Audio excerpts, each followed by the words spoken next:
Будет проводиться личный обыск. Так, уважаемые участники, подальше. Прошу обратить внимание, в правом кармане куртки обнаружен конверт номиналом 2000 сом в количестве 1, 2, 3, 23, 24, 25. Нет, так, А95, 35, А50, 55, 693.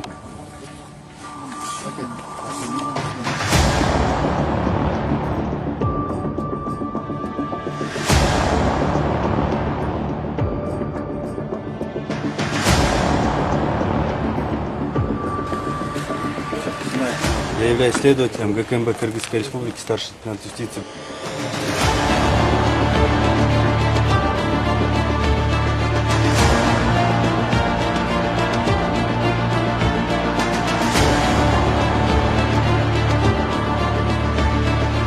DG 20 43 132.